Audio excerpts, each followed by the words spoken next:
Tá ao vivo? Tá? E aí, tudo beleza? Aqui é o David, do Chief of Design. Bem-vindo a esse Hangout. Bom, esse Hangout, tá? É sobre como ser freela em tempos de crise, porque o Brasil, né, tá numa situação, infelizmente, bem difícil.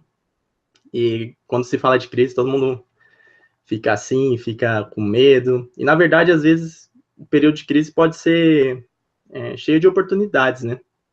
Basta você saber olhar assim com diferente, né, com um olhar diferente. E é sobre isso que a gente vai falar nesse Hangout, beleza? Então eu vou chamar minha convidada aqui, tá? Que é a Luciane, que é do blog Vivendo de Freela. E Luciane, boa noite. Eu quero que você fale um pouquinho, para quem não te conhece, enfim, como que você começou a trabalhar como freela, enfim, um pouquinho da sua história e também um pouquinho do projeto aí Vivendo de Freela, que é muito bom. Se você não acessou ainda, acessa aí o blog Vivendo de Freela, tem muitas dicas legais. Beleza? Então, Beleza. Boa noite, David. Boa noite a todo mundo que está assistindo. Vi algumas pessoas de Porto Alegre, de São Paulo. Bom, eu também vou me apresentar, né? Falar minha idade, que eu não queria falar, 29 anos, mas eu sou de Porto Alegre e hoje moro em São Paulo. E, né, como o David falou, eu sou do projeto, do blog Vivendo de Freela.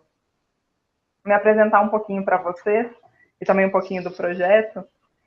Eu sou jornalista, eu sou formada já há alguns anos, né, pelo que a minha idade diz, e eu trabalhei bastante tempo em redação, assessoria de imprensa, trabalhei com vendas, um pouco fora de comunicação e, assim, nos últimos anos eu trabalhei em marketing de empresas, de uma empresa de internet, sendo que o meu último cargo, né, minha última função foi coordenando uma área de conteúdo digital, que foi quando eu comecei a fazer freela, talvez como, né, quem já é freela, como muitos de vocês começaram, fazendo um bico para ganhar um dinheirinho a mais, né, para ganhar aquele dinheirinho que ia ajudar a pagar conta, ajudar a pagar aluguel, ia ajudar a ir para balada e todas essas coisas.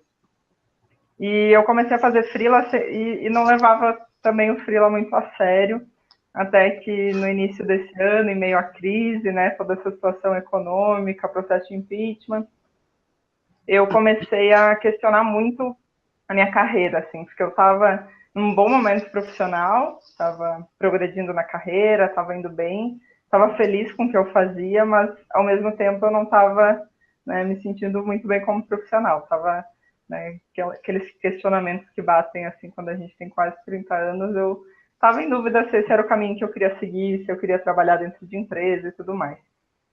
E eu comecei em março desse ano, eu tomei decisão de sair da empresa que eu estava e comecei a olhar a vaga de emprego. Só que eu comecei a olhar a vaga de emprego, participar de processo seletivo e cada entrevista que eu fazia, cada vaga que eu via, que eles mandavam aqueles testes, né? Não sei quem está fazendo processo seletivo ultimamente, tudo tem teste. Cada teste que eu fazia, eu tinha mais certeza de que eu não queria colocar meus esforços, né, em uma empresa que não fosse minha.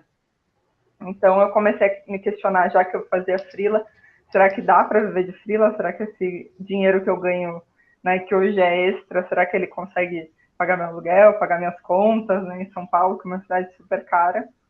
E no meio dessas dúvidas todas, eu comecei a olhar alguns canais de conteúdo super legais, que tem vários bem legais para quem é freelancer aqui no Brasil e fora também, mas eu vi a oportunidade de explorar mais o assunto. Assim, eu gosto muito de falar de carreira, então eu vi a oportunidade de ter um canal de conteúdo próprio, que eu, né, sempre trabalhei com conteúdo, produzindo conteúdo para os outros, resolvi criar o meu próprio, que é o Vivendo de Freela.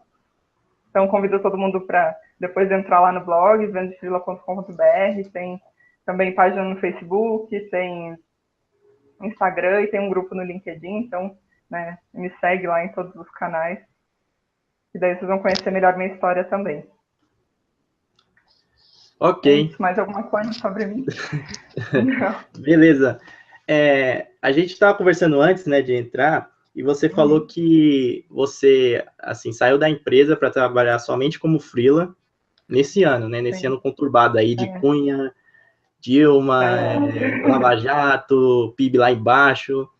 Como que foi isso daí? Porque para alguns, assim, é uma atitude, tipo, louca, né? Você sair do emprego, Exatamente, louca. Como que foi isso daí?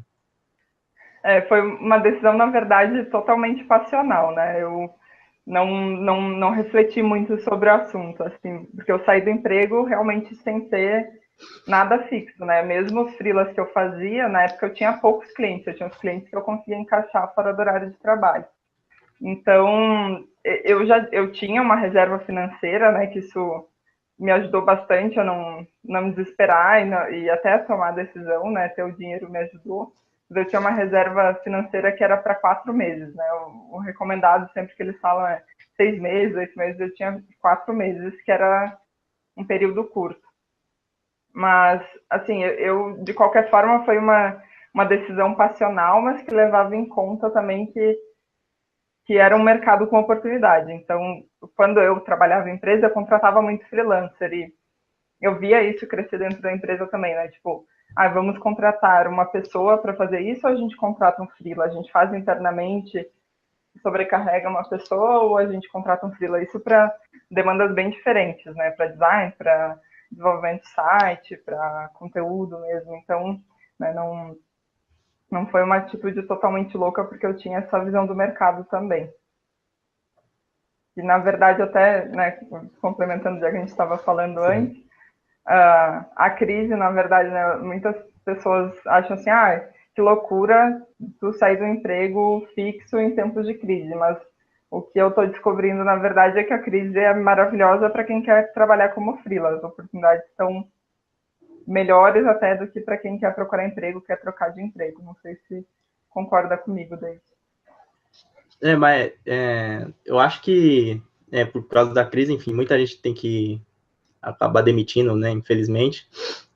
Aí ó, tem encargo trabalhista, um monte de encargo, aí o cara meio que vai cortar essa parte e aí ele pode contratar um freelance, né? Seria mais ou menos essa questão das oportunidades que aparecem em tempo de crise para quem é freelance. Assim, a maioria dos meus clientes hoje são empresas ou que tinham, né, alguma área de conteúdo, pessoas trabalhando com conteúdo e marketing e deixaram de ter, ou empresas que cresceram, nasceram recentemente e já nasceram querendo só freelancer na sua estrutura, né, querendo estruturas mínimas de colaboradores, mas querendo ter o serviço de qualquer forma, querendo ter, não querem deixar de ter, né, o conteúdo ou o blog, etc. Sim. Elas querem ter de uma forma mais acessível. Mas é o seguinte, né? Tem um certo preconceito aí contra a freela, porque Sim. fala que freelancer não entrega o trabalho, quer enrolar, quer só receber. Como se portar, assim, como se apresentar como um profissional, na sua opinião, como um profissional, assim, freelancer, mas um profissional mesmo, que passe confiança, que, tipo, ele supere essas barreiras aí iniciais daquele olhar desconfiado que normalmente tem. Uhum. Eu acho assim que existem dois perfis. Um dos freelas, né, realmente, que é um profissional que cada vez mais as empresas estão reconhecendo mesmo. E existe os caras que fazem bico e dizem que são freelas e daí não cumprem prazo, cobram um valor que é totalmente desajustado do mercado, não fazem um atendimento bom para o cliente e daí acaba até prejudicando o mercado como um todo. Aí, assim, né, como se apresentar? Eu tento me apresentar como profissional como se eu fosse uma pequena agência, né, uma empresa de uma pessoa só. Mas aí tem tudo isso. Você tem que ter uma empresa no seu nome para ser mais profissional. Aí, desde o início, você já mostra que você pode emitir nota fiscal, que você tem um atendimento diferenciado. Desde o primeiro contato, assim, né, expondo os seus serviços também, você já mostra que sabe o que faz, que você é um especialista na sua área. Tem tanta coisa. Até oferecer serviço casado, né? Então, por exemplo, eu sou jornalista, trabalho com marketing e conteúdo, mas eu tenho designers que eu costumo indicar para os meus clientes e às vezes até gerenciar para alguns projetos. Tem algumas formas de você se apresentar de forma mais profissional, mas é assim, cada pequeno ponto da interação com o cliente, você mostrar que, né, que sabe o que faz e que é uma empresa que manda a proposta bonitinha, bem estruturada, nada no corpo do e-mail, né? Sim. Tipo, segue o valor e pronto. Que tem um portfólio legal, que manda a nota fiscal em dia, tem uma conta no seu nome, essas coisas todas. Para você que tá vendo aí a designer, por exemplo, ter a sua marca, ter o seu logo, você pode fazer que nem ela disse, né? Se comportar como uma agência, um estúdio, ou até mesmo ter sua marca pessoal, né? E com identidade visual, tal, passar para o cliente os preços, tudo certinho, assim, a proposta do projeto, né? Tipo, não o corpo do e-mail, assim, manda um PDF dizendo o porquê de tal coisa. Tudo isso vai ajudar bastante. E essa questão aí da nota fiscal que ela falou, na maioria dos casos, tá? Quando você precisa abrir empresa, né, para ter nota fiscal, mas você pode abrir o MEI, né, que é um microempreendedor individual. E é super fácil. Pela internet você consegue abrir tranquilo. Não tem a categoria de designer, de jornalista tem, né? Não sei. Dá para entrar como edição de jornal não diário, tem alguns serviços, algumas atividades que dá para entrar. Sim. Mesmo designer, assim, tem um ponto interessante sobre MEI que eu descobri depois que eu já tinha aberto o MEI, meio aos trancos e barrancos, mas os contadores, eles dão consultoria gratuita para quem quer virar MEI. Olha que massa. Eu não sei se isso é da lei, etc., mas os escritórios de contabilidade prestam essa assessoria. Aí naquele site portal do empreendedor, que é onde você Sim. cria o seu MEI, tem inclusive a lista de contadores na sua cidade.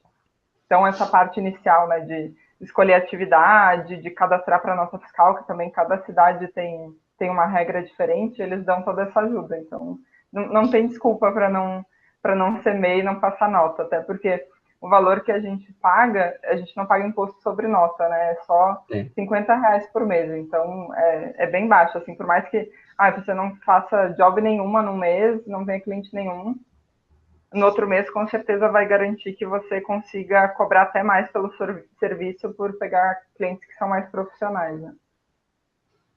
E no caso do MEI, você pode ganhar até 60 mil reais, se eu não me engano, por ano, então dá uma média de 5 mil por mês. E você pagando assim, que nem R$ 50, você tem direito a INSS, auxílio maternidade, no caso de mulher, né? Auxílio doença. Auxílio doença, aposentadoria, né? Também um valor pequeno, Sim. mas já é alguma coisa. Você não deixa de contribuir por não estar com a carteira assinada, né? E no caso do designer, lá não tem designer, assim, né? Infelizmente, mas tem. Para o web design, eu acho que tem alguma questão lá de informática, de tecnologia, e designer gráfico tem arte visual, alguma coisa assim que, né, você pode escolher essa opção. Sim. Então, sem emitir nota é muito importante. Eu já me ferrei muito por causa disso, porque não fiz contrato, enfim, foi só no acordo verbal. O cara não pagou para mim, falou que ia pagar. Aí nossa, foi um Deus nos acuda para eu receber, ainda recebi metade, assim, e acabei deixando, assim, porque, né, tem coisas que é melhor você perder do que ganhar, mas já passei muito sufoco porque não tinha como emitir nota, porque não conseguia fazer um contratinho. Então, isso é super importante. Se você tem um meio, você vai conseguir fazer. Pode falar. As empresas sérias mesmo, elas vão exigir nota fiscal, né? Tirando, assim, a exceção, às vezes alguém que trabalha também como autônomo e que não precisa prestar contabilidade, mas as empresas que fazem tudo certinho, que pagam certinho para você em dia, também vão precisar de nota. Então, vale a pena, né? Não, sem dúvida.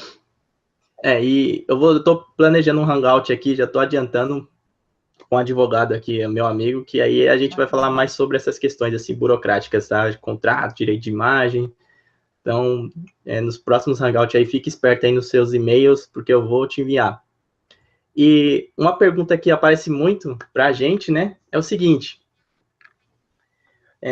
como que cobra, né? Quanto que cobra, enfim, o pessoal tem muita dificuldade em precificação, se vai por hora, se vai por projeto, como que você faz aí? Essa é pergunta de ouro, né? Todo mundo quer É, saber. E acho que, assim, todo mundo também vai sempre se questionar se o preço tá certo ou não. Mas um ponto, assim, que eu acho bem interessante quando a gente quer definir se vai ser por hora, se vai ser por projeto, etc., você tem que saber que, né, é como também o cliente quer pagar. Então, tem cliente que vai preferir pagar por projeto, por hora, no meu caso, por texto, por palavra. Existem várias modalidades de pagamento. O mais importante é você ajustar o valor da sua hora, né, dentro disso tudo. Então, né, para começar, então, assim, né, quanto cobrar? O primeiro passo é você ter noção de quanto a sua hora vale, quanto a sua hora custaria se você estivesse numa empresa normal, né, quanto que a empresa ia pagar, quanto você receberia de salário, mais encargo, mais plano de saúde, mais vale-refeição. Aí tem que fazer uma matemática para entender. Mas aí também, né, você tem que saber muito claramente a sua experiência. Então, eu por exemplo, eu já estou num nível mais especialista. Quando eu comecei, né, que eu recém-formada, etc., que eu fiz os primeiros freelas, depois mudei totalmente até o foco, eu cobrava um valor menor, porque tinha a ver também com a minha experiência, o que eu poderia oferecer a mais para o cliente. Mas o primeiro passo, então, né, peguem um salário, suposto salário que vocês receberiam numa empresa, tentem dividir isso por hora, para vocês saberem quanto que valeria a hora de vocês. Depois, aí, vale a pena também saber um pouco o que o mercado está cobrando, porque às vezes a gente ou se subestima ou supervaloriza, né? Então, por exemplo, no meu caso, que trabalho com conteúdo, eu preciso saber quanto que a Rock Content cobra dos clientes dela. Saber quanto outros redatores cobram também, que daí eu consigo ajustar o meu preço de acordo com o mercado. Mas essa é uma pergunta assim, que vai depender também muito do perfil do cliente. Claro que quem trabalha com empresa menor tem que cobrar um preço mais acessível, porque é o perfil também do que as empresas conseguem pagar. Quem trabalha com empresas maiores, às vezes mais exigentes, que vão exigir que você faça call toda hora, que você vai em reunião presencial, também você tem que colocar isso na hora. Mas não, assim, eu não acredito que exista um valor fixo e certo, sabe, para cada serviço. Acho que não tem um padrão assim no mundo de quanto cobrar para fazer um logo, quanto cobrar por um texto no blog. Acho que cada profissional define o seu preço de acordo também com aquilo que ele consegue oferecer a mais. Então, quando eu faço um texto, não é simplesmente um texto, né? Tem todo um posicionamento de marca, tem toda a pesquisa, etc. por trás. Sim. Essa ideia aí de você pegar o salário que você ganharia numa empresa e dividir por hora é muito legal, né? Dá pra fazer isso daí. Aí depois você joga uns 10 reais a mais, assim. Tipo, você tá ganhando, por exemplo, a última empresa que você tá trabalhando, você ganhava 2.000 e, sei lá, 500. Aí vai dar, sei lá, quanto que dá a hora aí? Uns 20, sei lá, quanto que Ai, dá, não, sou 14. jornalista, não me peça para fazer matemática. Mas divide lá, né? 20 horas, 40 horas por semana, É. aí 4 semanas no mês, faz as contas. Mas Aí você até para pega. esse ponto, É. diga, pode falar. Não, eu ia falar, aí você pega esse valor aí da sua última empresa, coloca mais 5, 10 reais, aí fica a sua hora aí. Porque você já tem a experiência daquela empresa, né? Mas tirando isso daí também, você tem que ter noção também da sua experiência, do seu portfólio, né? Se o seu portfólio, tipo, se você já trabalhou para empresas grandes, já participou de grandes projetos, se você participou para pequenas empresas. E também isso que a Luciane falou do cliente, do tamanho do cliente. Então, às vezes, você tem o seu valor hora, por exemplo, sei lá, 30 reais a hora. Aí a Coca-Cola te chama para fazer, sei lá, um cartaz. Né? Você, para você negociar com essa empresa, você já vai ter que cobrar mais alto, porque às vezes os caras, se os caras vê um valor baixo, ele já desconfia, já te dispensa, entendeu? Com certeza. Então você tem que já colocar um valor mais alto, às vezes até dobrar, triplicar, e também pensar no que o seu trabalho vai trazer de benefício para a empresa. Então, por exemplo, você cria um site para o Zé da padaria, vai ser legal para ele e tal, mas não vai trazer tantas vendas. Agora, você criou um aplicativo para Coca-Cola, por exemplo. O tanto de gente que vai acessar aquilo, o tanto de gente que vai baixar. Então, tem um valor muito maior. Então, além do seu valor, né, como hora, profissional, enfim, você também tem que pensar no projeto, na empresa. Claro, ser honesto também, né? Não adianta querer ser meter o louco, mas pensar no contexto como um todo, né? Eu lembrei de outro ponto importante, assim, para quem trabalha remoto, que é a cidade do cliente, né? Então, por exemplo, eu Sim. tenho cliente aqui de São Paulo que o custo das coisas aqui é muito mais alto do que em Porto Alegre, do que numa cidade do interior. Então, isso também tem que levar em conta. Você oferecer um preço de São Paulo para um mercado diferente, eles Sim. dão tchau na hora, né? E você falou agora de remoto. O que você acha aí para o melhor pro freelancer? Remoto ou home office? Remoto, para quem não sabe, é tipo você trabalhar de qualquer lugar, assim, né? Tipo, você trabalha em cafeteria, coworkers, que é o espaço lá para quem é freela. Enfim, qual que você acha melhor aí? Então, eu sou suspeita para falar porque eu adoro trabalhar em casa. Eu não tenho esse problema que muitos freela têm, né? Da solidão e tudo mais. É bom que trabalha de pijama, né? Também é bom trabalhar de chinelo. Eu tô aqui falando com você, sou de chinelo. Mas eu gosto bastante de trabalhar em casa pela parte da produtividade. Assim, eu acho que eu rendo mais, funciono melhor. Né, tem um ponto, assim, eu acredito que o home office, ele te dá o conforto máximo, assim, porque você pode sempre estar com uma roupa confortável, você nunca está com a calça apertando, o sapato incomodando, você tem vontade de ir no banheiro, vai no banheiro, você tem vontade de comer, come, você quer dar uma dormidinha depois do almoço, você dorme. E isso, assim, traz uma felicidade para a pessoa que, com certeza, ajuda na produtividade depois. Mas, assim, trabalhar só no home office não é muito legal porque você acaba se isolando do que está acontecendo no mundo. Então, eu tento trabalhar pelo menos uma vez por semana fora. Então, em São Paulo tem o Google Campus, que é de graça, né? Que você pode ir lá trabalhar. Tem alguns outros lugares, a FIAP, que fica na Paulista, também tem tipo um coworking que é de graça, só tem que se inscrever. Café, Starbucks, essas coisas, eu acho que vale dar uma arejada. Assim, por mais que você vá e não converse com ninguém, não troque ideias com ninguém, em um cafezinho, mas você vê as pessoas, vê o mundo, então ajuda também. Mas acho que isso vai muito do estilo da pessoa, né? Tem gente que só consegue produzir se tiver alguém do lado, tem gente que funciona melhor sozinho. Então, depende de encontrar também o que funciona de produtividade para cada um. Sim. Eu tenho um amigo que trabalhou comigo, enfim, e quando ele saiu da empresa, né, que era home office, ele falou assim que ele precisava de gente, assim, para trabalhar, ele se sentia muito sozinho, né? Essa é uma das dores aí do freelancer. Então, você participando de eventos também, tá? Em palestras, participando de alguns eventos aí, tem evento de graça, você pode ir. E também trabalhando um pouquinho fora já vai minimizar isso daí bastante.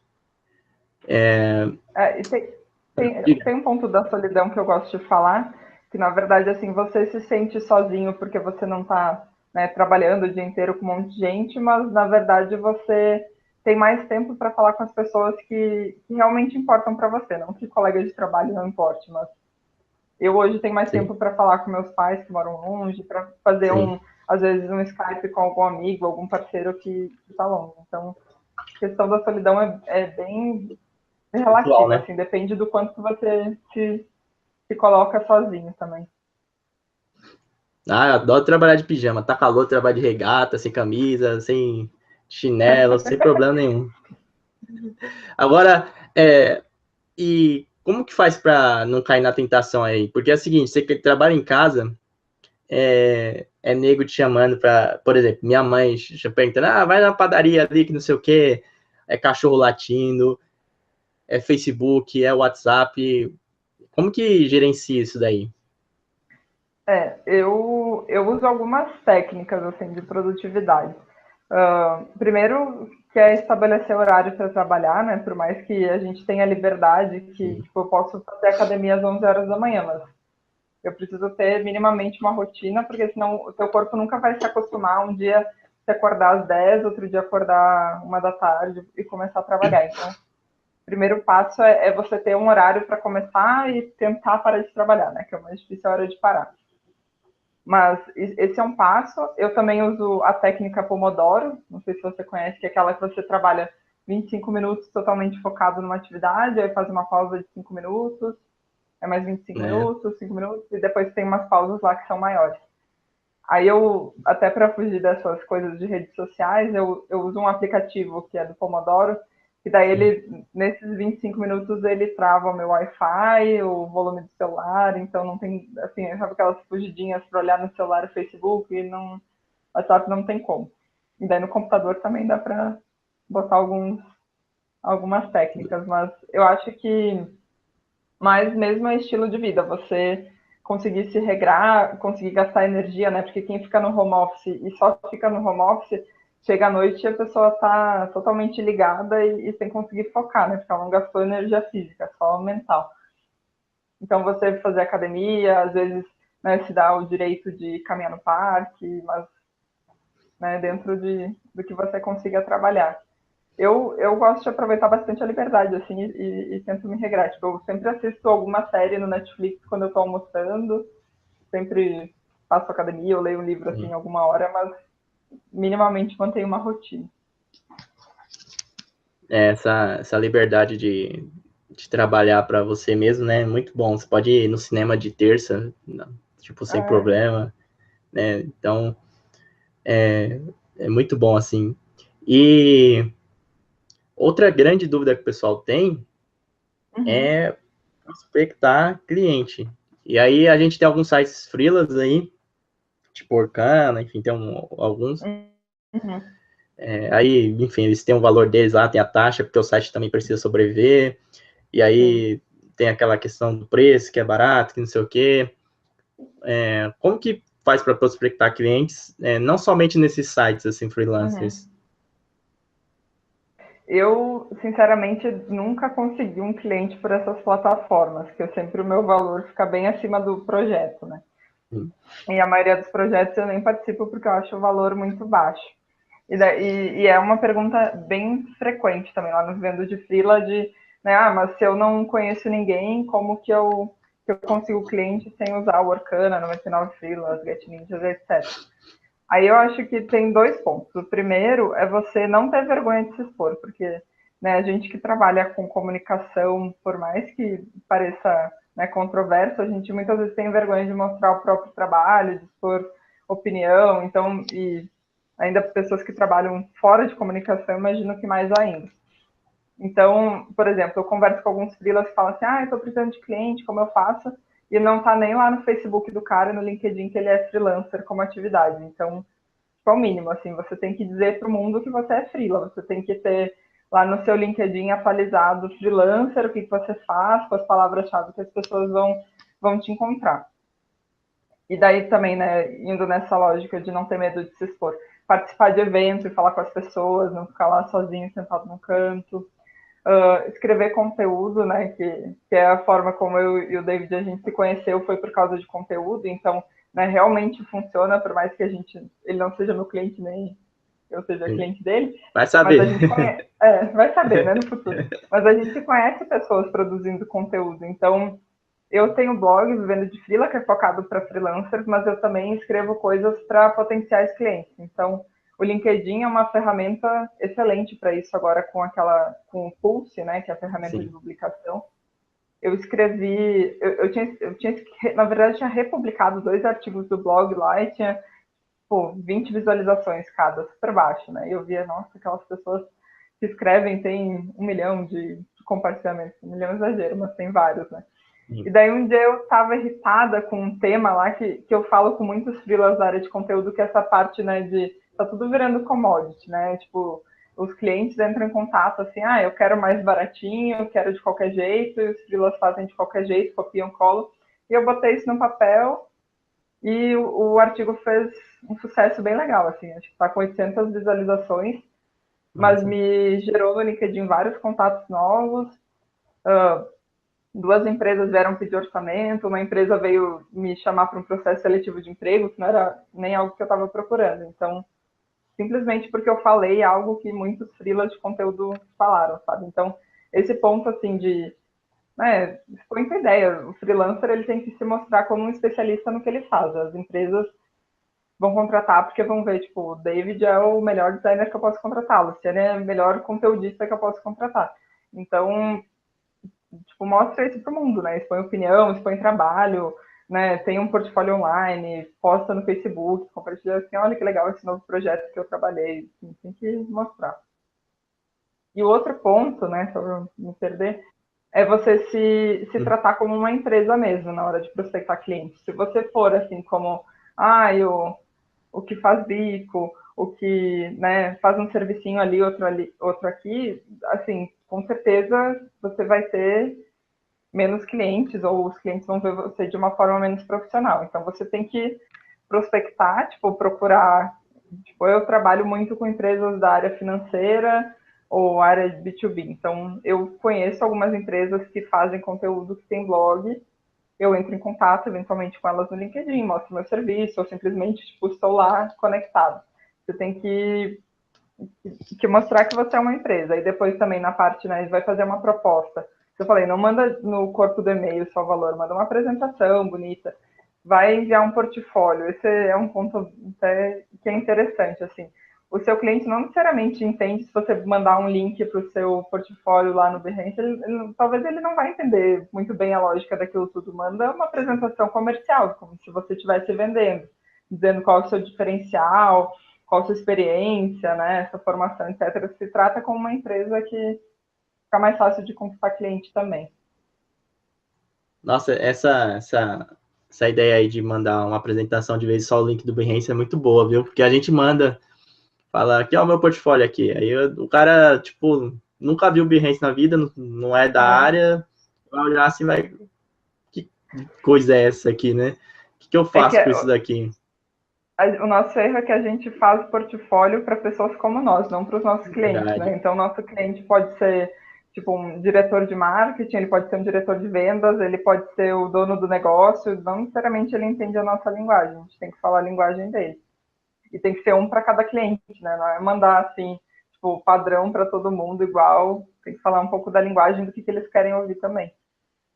Sim. Se fazer uma pesquisa, né, do cliente, ver se ele tem site, ver lá o que ele é, ver o perfil do cara no Facebook, porque aí com isso você já consegue criar uma carta de vendas mais específica. E também para quem é designer, né, tipo, você é designer gráfico, você não tem um cartão de visita, né, você é um web designer, não tem um site.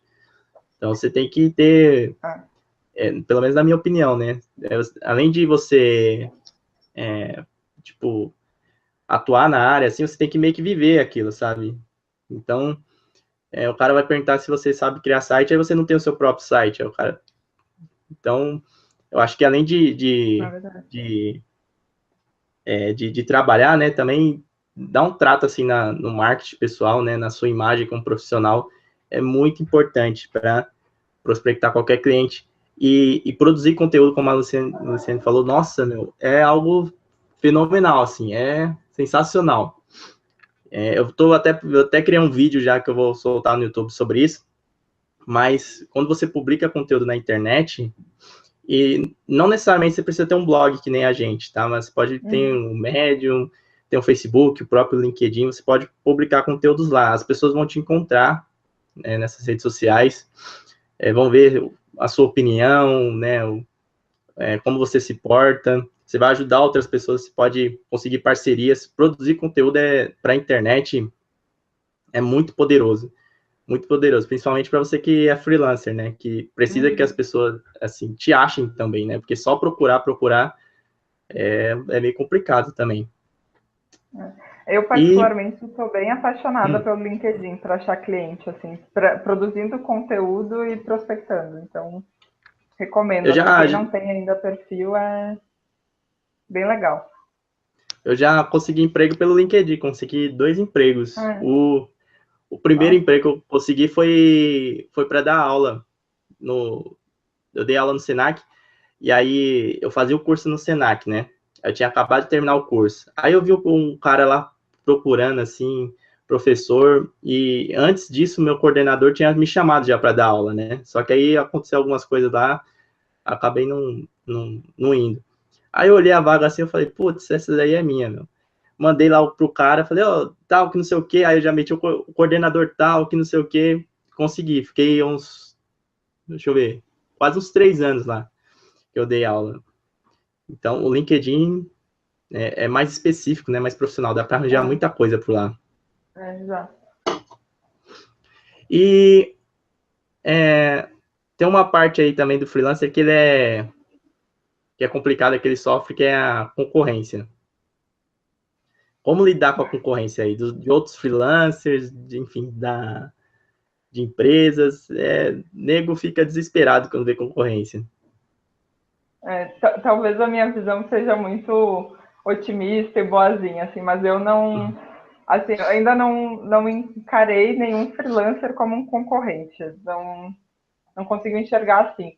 E ter esse comportamento tem me ajudado também, porque eu costumo ver, claro que eu invisto tudo nisso, né, marketing pessoal, networking, em criar minha marca, mas os freelancers que eu conheço de conteúdo, de design, de programação, de todas as áreas, eu tento trazer eles como parceiros de negócio. Então, eu sei que eu não consigo dar conta de todas as demandas que aparecem, às vezes porque o preço não é o que eu cobro, às vezes porque é de algum perfil de tema que eu não trabalho, algum trabalho que eu não consigo fazer, ou às vezes porque é, tipo, habilidades que eu não tenho, né? Não sei editar vídeos, Sim. eu tenho um cliente que precisa editar vídeos. Então, para mim, tem dado mais retorno tratar os concorrentes como parceiros de negócios do que, né, ficar tentando ser melhor do que eles, alguma coisa assim. Então, até para conteúdo, eu tenho algumas pessoas que eu costumo indicar quando eu não consigo dar conta, ou às vezes até terceirizo parte dos conteúdos e depois eu reviso, eu faço edição, e que elas também, quando elas estão com alguma, às vezes, né, tipo, super normal para freelancer, ficar doente e não consegue trabalhar, o que vai fazer? O cliente ainda quer receber o serviço, né? Então você tem que ter essas pessoas que você confia e que você possa trocar o serviço. Então, para mim tem dado mais resultado do que qualquer tipo de competição aí desleal. E como que lida com... Eu não sei se vocês chamam assim na área de jornalismo, mas com sobrinhos da vida aí. Olha, eu vou ser sincera que eu sou sobrinha também, porque Quem eu não é, né? atendo. Eu dou consultoria para a empresa da minha família, que tem em Porto Alegre, eles têm uma agência, né? Então eu coordeno a agência, eu sou a sobrinha. Sim, Às vezes meio chata também, mas assim, todo mundo já foi sobrinho, sabe? Não, sim, concordo. todo mundo já fez serviço para um parente, para um amigo, ou já, né, passou na frente e, assim, não tem o que fazer. Você, né, caso o seu cliente troque você pelo sobrinho, o que você tem que fazer é o que você faria com qualquer outra pessoa. Você, né, manda um reforço dos seus diferenciais, talvez oferece um desconto, outro serviço, mas não tem muito como fugir, assim, não, e não precisa ter raiva dos sobrinhos, porque se você já não for, você vai ser sobrinho alguma vez. Alguém na sua família vai ter uma empresa e você vai ser a pessoa de confiança, né? Tem essas autoescolas, né, que elas têm umas frases no carro assim, fala assim, tenha calma, você já passou por isso um dia. É mais ou menos assim, né, com sobrinho. Quem nunca Exatamente. foi sobrinho, né, nessa área de comunicação? Todo mundo é. E eu acho que se uma empresa troca você por um profissional assim, por dinheiro somente, tem coisa que é melhor perder do que ganhar, cara. É, Manda se lascar, deixa ela ir lá, segue a vida dela, porque provavelmente ela ia te dar mais dor de cabeça do que você ia ganhar. E a sua dor de cabeça é maior do que você está ganhando, aí você tem que rever o que você está fazendo aí, porque é uma situação complicada. com E, certeza. e gestão financeira, tipo, o freelancer é o seguinte, um dos pontos ruins do freelancer, né, assim, se tivesse que apontar, é porque ele normalmente é sozinho, né, apesar de poder ter parcerias, é sozinho, e ele mata um leão por dia e tal, e se ele ficar doente, alguma coisa assim, meu, né, tem cara que vai ficar no zero. Então, quais dicas de gestão financeira você poderia passar aí para quem atua como freelancer? Legal. Eu adoro finanças pessoais, então é um tema, tipo, além de freela, Opa! eu faço freela sobre finanças pessoais, então posso ajudar um pouco. E tem, assim, além de ficar doente, tem várias situações, né, que podem acontecer. Então, essa época de final de ano, por exemplo, vários clientes pausam os projetos que são contínuos, tem cliente que atrasa pagamento, e você, se você depende unicamente dele, né, você se ferra, porque as suas contas, elas, né, têm data. Mas, assim, principal. como para qualquer outra profissão, né? Você tem que ter uma reserva financeira, então você tem que ter aí pelo menos uns 6 meses de dinheiro guardado que dê para o seu custo de vida. Não precisa ser né, tipo, o seu salário, mas o que você realmente precisa para viver, que você vai conseguir pagar aluguel, suas contas básicas, etc.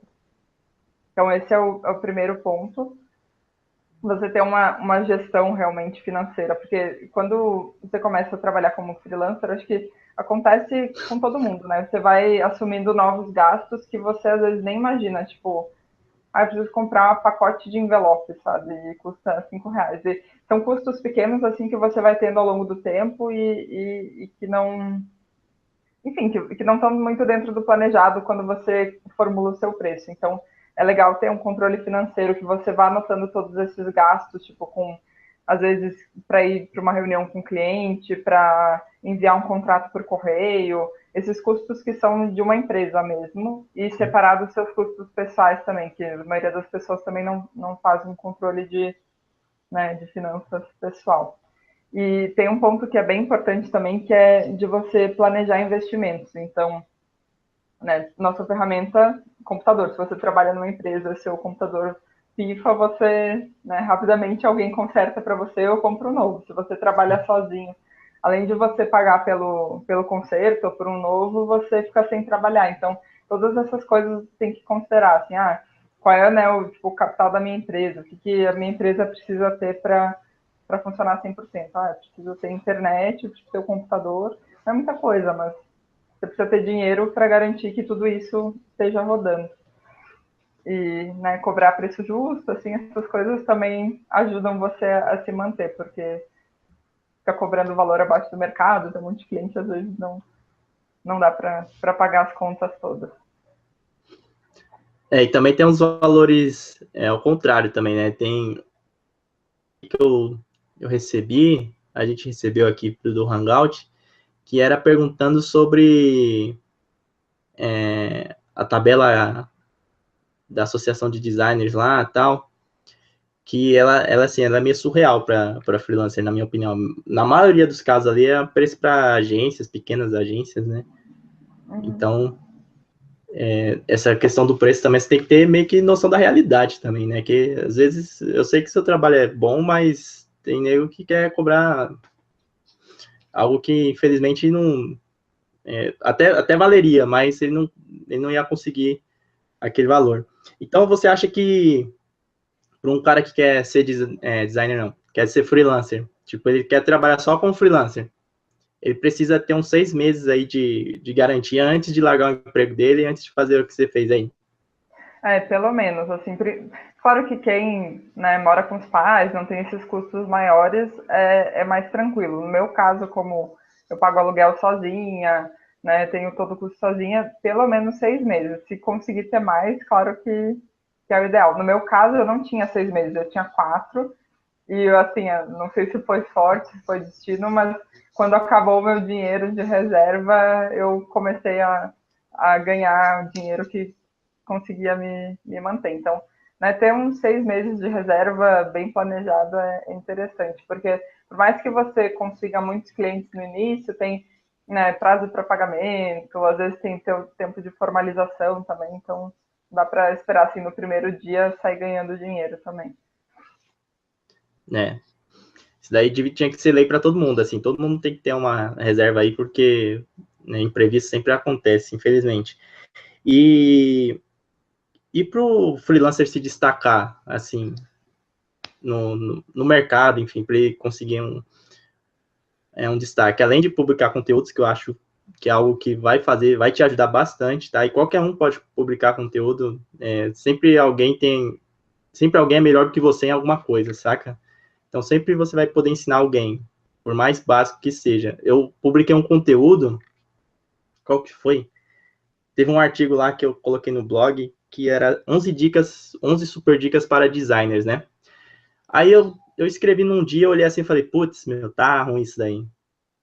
Eu acho que tá muito, tá pouco, eu tenho que colocar mais coisa, que não sei o que. Aí no outro dia eu não conseguia sair nada, eu publiquei lá. Né? Falei, vou publicar. Meu, enxurrada de compartilhamento, enxurrada de like, então assim, às vezes o que você pensa que é pouco para você, assim, né, é muito para outra pessoa. O mínimo, às vezes o seu mínimo você pode ajudar outra pessoa. Então, além de publicar conteúdo, como que o freelancer pode se destacar aí no mercado, na sua opinião? O que eu tenho tido, assim, maior sucesso, vamos dizer, não é nem nessa fase, assim, muito de prospecção, é muito mais no serviço com o cliente. Então, uma demanda que eu percebi trabalhando com os clientes nesse formato, né, virtual. Quando os clientes, né, deixam de ter uma estrutura dentro da sua empresa para fazer determinado serviço e contratam um freelancer, elas vão de um extremo em que elas têm, né, o profissional trabalhando ali 100% dentro da empresa, totalmente imerso na cultura, na estratégia, etc., de uma pessoa que está fora e que presta um serviço, né, está pronto, entrega e pronto. Então, eu acho que o freelancer que quiser se diferenciar, ele pode, né, oferecer esse algo a mais, assim, então, né, possibilidade de trabalhar dentro da empresa eventualmente, né, pelo menos uma vez por semana, fazer reunião mais presencial, tá mais perto, né, apesar de estar tá super na moda essa questão de ser nômade digital, trabalhar de qualquer lugar, Sim. etc., mas quem tem disponibilidade de estar dentro do cliente, de fazer reunião presencial, de participar mais da estratégia, tem uma possibilidade bem grande de se E, consolidar e depois de caindo numa rede de indicações, porque, né, cliente que gosta de você, normalmente, por exemplo, startup, todas as startups costumam conversar entre si, de negócios bem diferentes. Então, sei lá, empresas de tecnologia também costumam conversar entre si. Então, seu serviço acaba sendo divulgado por meio de indicação. e E nesse ponto, diga. essa questão aí de trabalhar na empresa, você fala assim, o cara está disponível porque tem projeto que você precisa estar lá mesmo presente. Mas aí o cliente também paga, né? Pagaria os Sim, custos, né? Ah, sim, tá. paga. E o mais interessante é que eles querem pagar por isso. Então, por exemplo, o conteúdo, né? Normalmente, os clientes eles querem contratar, assim, né? Faz o conteúdo sobre esse tema e me manda. Ou então, faz um planejamento desses conteúdos e me manda.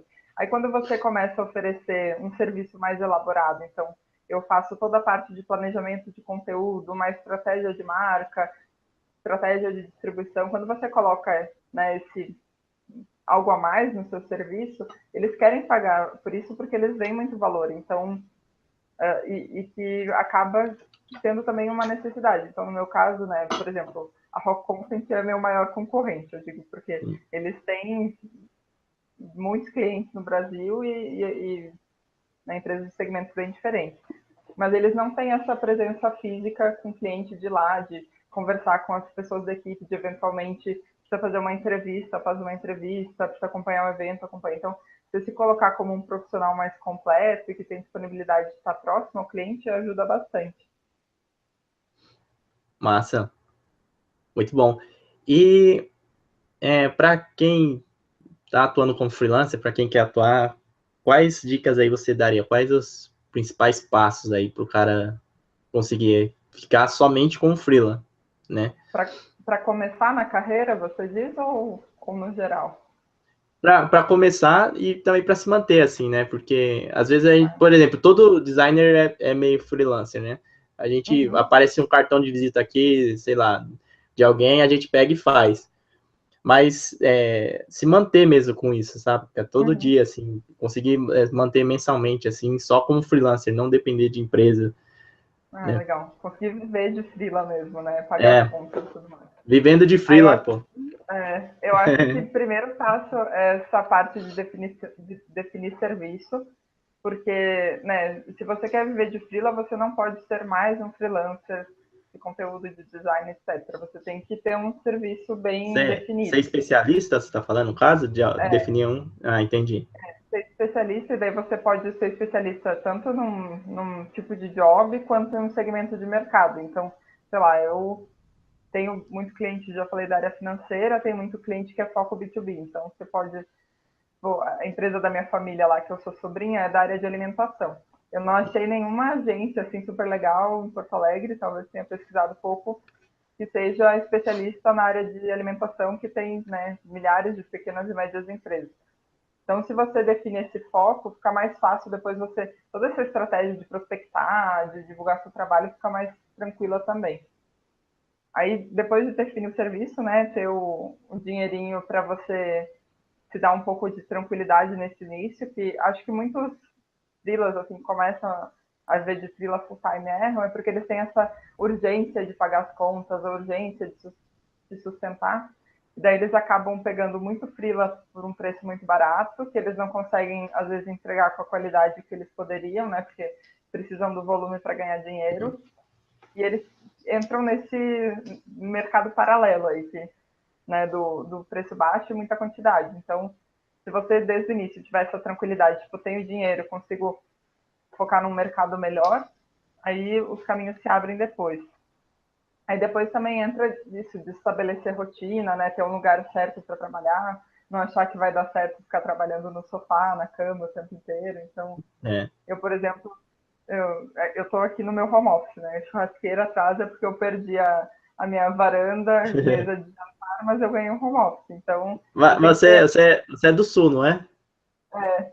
Então, tem que ter uma churrasqueira atrás mesmo, pô. Em um ano saíram 2 churrascos aqui, a maior vergonha. Mas você tem que ter essas rotinas, né? E depois também começar a divulgar seu trabalho ativamente, criar blog, criar portfólio, investir em si mesmo, fazer cartão de visita, todos esses pontos. É como se você estivesse realmente abrindo uma empresa, né? Você pensar definição de serviço, divulgação, etc. Não é simplesmente assim, agora sou freela, clientes apareçam, me paguem enquanto eu quero. Você tem que realmente, né, criar uma empresa, né, em seu nome, sua marca pessoal. E sobre parceria, assim, trabalhar com parceria com outra pessoa, meio que em sociedade, assim, você acha que é legal ou não? Eu acho que é legal, que funciona, mas você tem que confiar muito na pessoa, né? Porque, no fim das contas, o seu cliente ele vai ter você como referência. Então, você tem que ser pessoas que você realmente saiba que vão entregar o produto, o serviço, e que vão prestar o mesmo atendimento que você. Então, uma forma de se blindar com isso é não colocar o cliente em contato com o parceiro. Você centralizar toda a comunicação, todo, né, tipo, qualquer alteração, você centralizar isso também, que exige mais atenção, mas que você consegue manter o padrão do seu serviço. Mas eu acho que funciona super certo também. Acho que daí você consegue realmente, né, encontrar clientes que não contratariam uma agência, mas contratariam você, porque sabe que você consegue oferecer um serviço mais completo. Essa questão de parceria também é complicado, né? Às vezes você pensa que a pessoa é de um jeito, aí na hora que rola dinheiro, você conhece a pessoa. Então, tem que pensar bem, né? Antes de escolher com quem você vai se associar, enfim. Uhum. Bom, eu vou abrir o chat agora para as pessoas aqui perguntarem, tá? Eu não posso garantir que eu vou responder tudo, tá? Para vocês, mas eu vou tentar responder. A gente vai tentar responder aqui o máximo ou as mais frequentes, tá? Então, eu vou liberar o chat aqui. E aí, se vocês tiverem alguma pergunta, vocês podem enviar para a gente, que a gente responde agora. Por favor, Ok? pergunte. Ué, pode acontecer de ninguém, de ser tão bom um Hangout que acabou com dúvida, pô. Mãe, você tá aí, pergunta, né? Tipo isso. Pô, tem que ensinar minha mãe a mexer no computador, cara. Aí ela vai fazer várias perguntas aqui. Certeza. Deixa eu ver. Tem uma pergunta aqui do Daniel, ó. Quando vale a pena pegar trabalho de graça, pôr no portfólio no começo? Eu acho que trabalho de graça é complicado, viu? Assim, se você quiser trabalhar de graça, tem ONGs, tem pessoas que precisam, mesmo instituições, tá? Você pode fazer redesigns de trabalhos fantasmas, né, aqueles fantasmas. E, quiçá, às vezes, né, no começo de carreira, né, sem demagogia, você tem que cobrar mais barato mesmo. Mas é importante que você deixe claro para o cara que aquilo que ele está tendo, né, é mais do que, é muito mais, saca? Eu tinha um amigo que no começo, ele cobrava, por exemplo, R$ 200. Aí, só que ele fazia assim, colocava lá, R$ 600, aí colocava assim, desconto R$ 200. Para meio que tentar a pessoa entender que aquilo é um valor, qual que é o valor real daquilo. Então, trabalhar de graça é muito complicado, viu? evite ao máximo, assim, eu nem indicaria. Se tiver que trabalhar de graça, faz trabalhos para quem precisa mesmo, ONGs, instituições que não tem site, não tem identidade visual, então você vai lá, faz, vai ficar legal no seu portfólio, tipo, a empresa que tiver que te contratar vai olhar aqui, vai falar, nossa, que demais. E você vai ter um trabalho. E o que você acha, Luciane? Eu concordo nesse ponto, assim, de graça nunca. Se for de graça, que seja, né, para alguém que realmente precisa e não pode pagar, como uma ONG, ou mesmo a sua família, né, sendo sobrinho, no início vale a pena, mas depois tem que cobrar, eu cobro da minha família, sendo sobrinha. Mas dá para, assim, em último caso, se você precisa de portfólio, você pode tentar contrapartidas que sejam reais, assim. Então, sei lá, digamos que você vai fazer um job para uma escola de inglês e que eles não podem pagar, então você troca por aula, sabe? E tenta equivaler o custo para você com o custo deles, tenta achar uma contrapartida. Eu tenho algumas coisas que eu faço em forma de troca por causa do blog, então às vezes eu preciso de algum ajuste no blog e eu tenho um parceiro que é quem desenvolveu o site e tudo mais, que às vezes eu crio uns conteúdos para ele em troca, mas é uma troca que ele sabe qual é o valor do meu conteúdo e eu sei o valor do serviço dele e a gente ajusta, né, É da mais uma melhor forma. parceria aí no caso, né? É mais uma parceria, exato. Mas de graça não. Porque aí depois você acostuma, aí ferrou. O cara vai acostumar, não vai querer pagar nunca. E também trabalhar por divulgação, né? Tem muito nego que fala assim, oh, faz um negócio aqui para mim que eu vou divulgar para você, né? Eu tenho bastante clientes, eu vou te indicar. É mentira isso aí. Então, É né? mentira. Não vai pagar suas contas, então deixa para lá. Deixa eu ver outra pergunta aqui. Tem o Gregory aqui estuda na Unicid, eu estudei lá, cara. Fiz a faculdade lá também, além do Senac. Vamos ver. Quais os melhores sites para procurar um freela, na sua opinião aí, Luciano?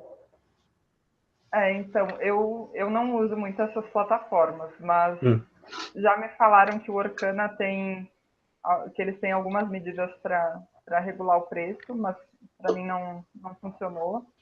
Para mim, o que dá certo ainda é fora das plataformas, é por conta própria. Eu vi que alguém, né, perguntou aqui, sim, além do LinkedIn, onde pode achar cliente.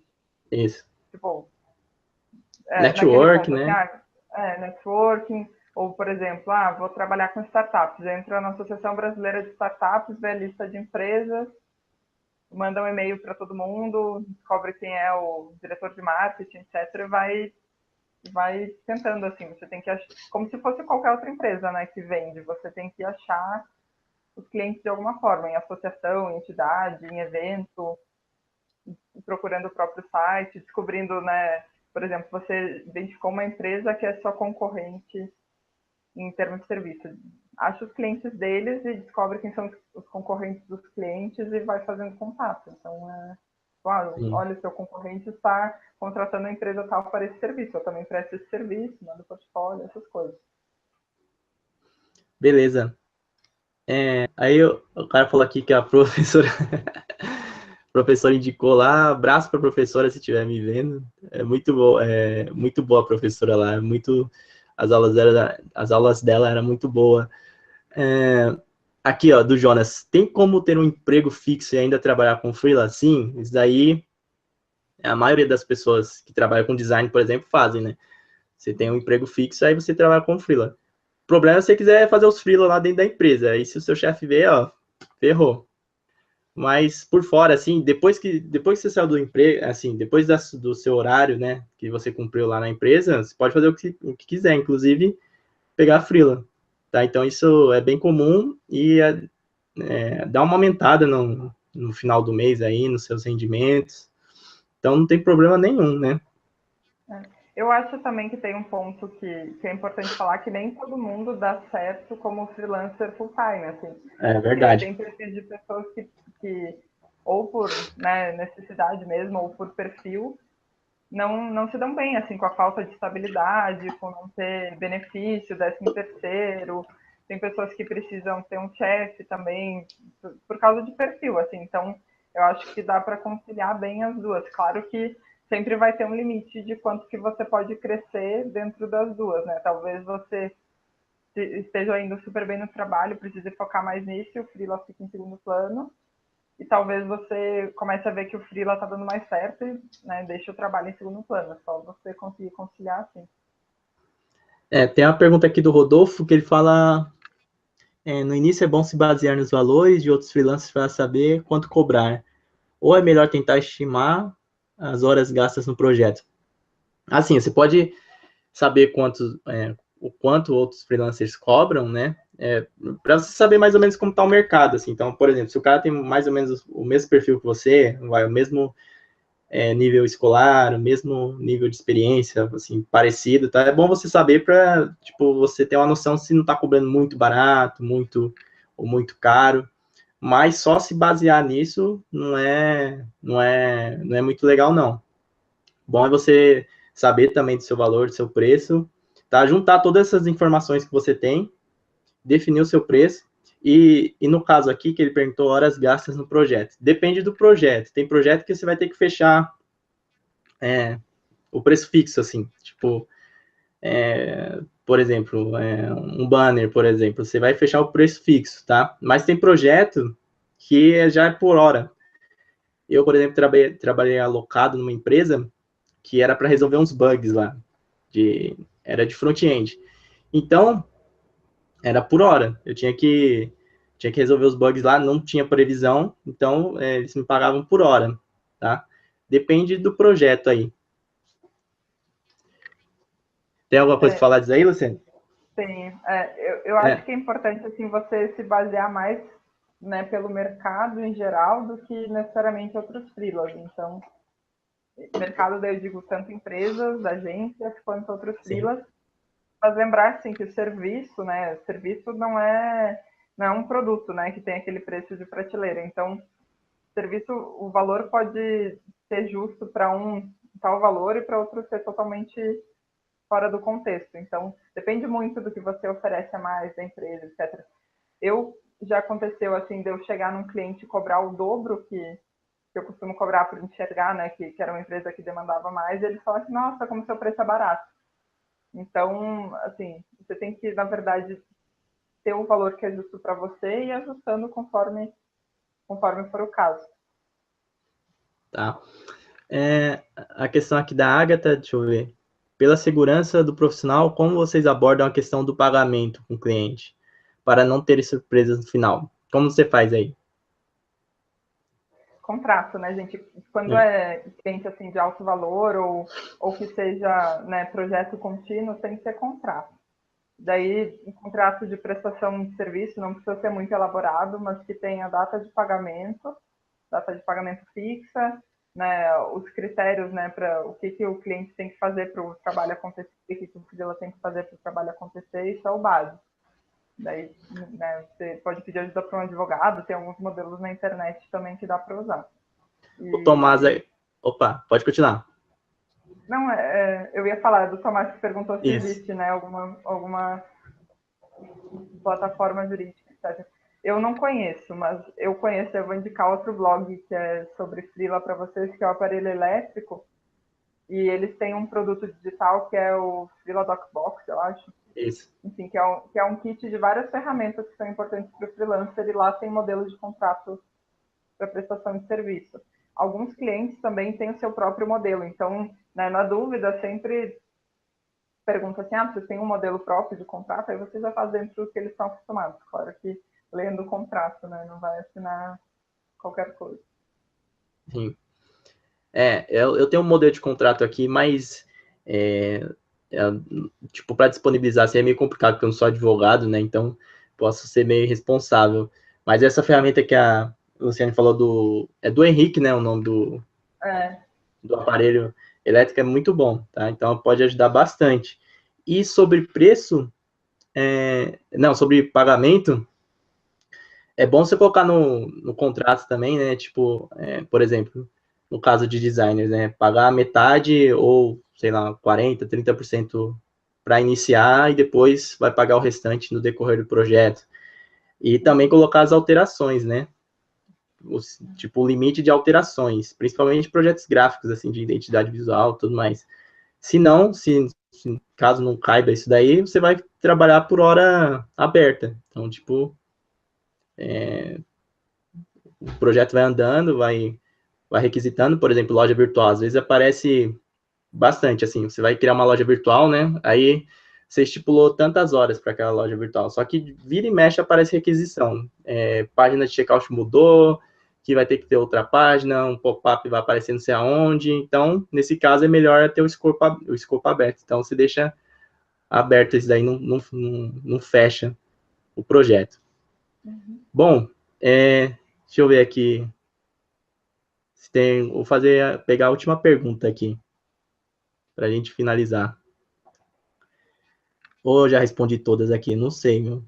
Já passou tantas perguntas aqui.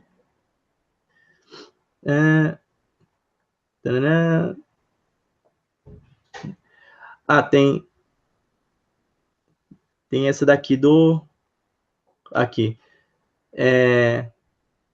No começo, devemos acompanhar o preço baixo do mercado ou deixar passar o job? O que você acha aí? Ó, eu confesso que eu peguei uns freelas com preço baixo no início, porque eu tava naquele desespero, preciso ganhar dinheiro mesmo que seja R$ 20. Mas não, assim, sinceramente não fez muita diferença no meu orçamento, de um tempo que eu poderia estar focada em, né, hoje eu vejo, em criar um portfólio legal, em fazer mais texto para o meu blog, para divulgar, etc. Se você está realmente precisando de dinheiro, claro que não vou falar para você assim, não pega porque é abaixo do mercado, porque Sim. aí vai fazer diferença. Mas o máximo que você conseguir focar realmente em venda dentro de um preço que é justo para você, que está de acordo com a sua hora, é melhor. Tá bom. Muito obrigado, viu, por participar. Gostei demais Adorei. do bate-papo. Deixa seus contatos aí, dá a sua mensagem final. Bom, adorei participar, gente. Espero que vocês tenham gostado tanto quanto eu. Me diverti aqui mesmo sem ver as carinhas de vocês. Entrem lá no blog, né, www.vivendefrila.com.br. Daí vocês vão ver, tem a página no Facebook também, que é /vivendodefrila. Instagram é @vivendodefrila.